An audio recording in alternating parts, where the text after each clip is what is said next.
కప్సీపూర్ గ్రామంలో TRS party sarpanch గారు మారు రాజేశ్వర్ రెడ్డి గారిని అక్రమంగా తనకు సంబంధం లేనటువంటి కేసులో ఇరికించి కక్షపూరితంగా ఇక్కడ స్థానిక కాంగ్రెస్ పార్టీ ఎమ్మెల్సీ గారు జీవన్ రెడ్డి గారు మరి అధికార బదిలీ జరిగినటువంటి వెంటనే కక్షపూరితంగా కేసు పెట్టి వారిని అరెస్ట్ చేసి జైల్లో ఉంచడం జరిగింది.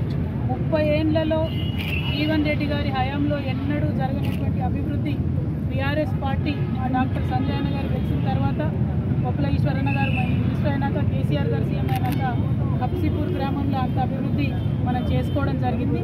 జరిగినటువంటి అభివృద్ధిని ఓర్వలేక మరి అధికారం మారిన వెంటనే మా సర్పంచ్ గారిని జైల్లో వేయడం అన్నది చాలా దారుణం. కక్షపూరితంగా ఇట్లా జీవన్ రెడ్డి గారు మా కార్యకర్తల పైన కేసులు పెట్టడాన్ని మేము చూస్తూ ఊరుకోం.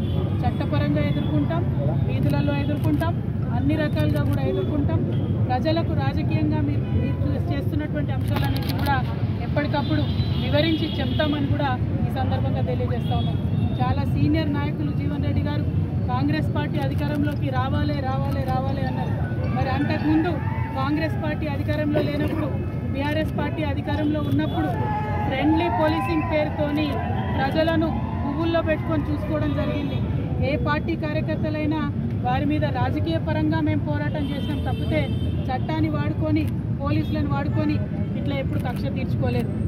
ఇది కాంగ్రెస్ రాజ్యమా కాకీల రాజ్యమా అనే విధంగా ఇవాళ రాష్ట్రం అంతా కూడా వ్యవహారం నడుస్తూ ఉన్నది. ప్రతి నియోజకవర్గంలో ప్రతి చోట కూడా ఇటువంటి వైఖరిని కాంగ్రెస్ పార్టీ ప్రదర్శిస్తూ ఉన్నది. కాకపోతే జీవన్ రెడ్డి గారికి మేము హితవు చెప్తా ఉన్నాం, ఇటువంటి వైఖరి ఎక్కువ రోజులు నిలబడదు, ప్రజలు తిరగబడతారు. అప్పుడు మీరు వాగ్దానం చేసినటువంటి అమలు చేసేటటువంటి ప్రయత్నం చేయండి. మీరు అలవికాని వాగ్దానాలు చేసి అధికారంలోకి వచ్చినారు, వాటిని అమలు చేయండి, ప్రజల కోసం పనిచేయండి. కానీ ఇతర పార్టీ నాయకులు కార్యకర్తల మీద కక్షపూరితంగా వ్యవహారం చేస్తే ప్రజలే దాన్ని తిప్పికొడతారు. తెలంగాణ ప్రజలందరికీ కూడా వినమ్రంగా మేము విజ్ఞప్తి చేస్తూ ఉన్నాం. నిన్న కూడా మీరు చూసినారు, యూనివర్సిటీలో శాంతియుతంగా ధర్నా చేస్తున్నటువంటి ఆడపిల్లల్ని చుట్టుపట్టి లాగి మహిళా పోలీసులు మరి పడగొట్టినటువంటి పరిస్థితిని మీరు చూసినారు.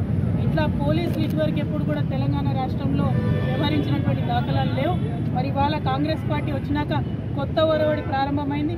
మరి ఇటువంటి అధికారం పోలీసులకు ఇచ్చి ఇది నిజంగా కాంగ్రెస్ పార్టీ రాజ్యమా కాకీల రాజ్యమా అనే విధంగా చేస్తూ ఉన్నారు. దీన్ని మేము తీవ్రంగా ఖండిస్తూ ఉన్నాం.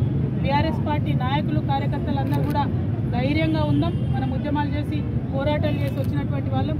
ఇదే కాకీల మీద ఇదే కాంగ్రెస్ పార్టీ మీద ఉద్యమాలు చేసి తెలంగాణ రాష్ట్రం తెచ్చుకున్న వాళ్ళం కాబట్టి మనం అదే స్ఫూర్తితో ముందుకు వెళ్దాం. అల్టిమేట్గా మనకు కావాల్సింది తెలంగాణ ప్రజలు బాగుండాలి. ఈ కాంగ్రెస్ పార్టీ చేసినటువంటి వాగ్దానాలు ప్రజల వరకు చేరే వరకు కూడా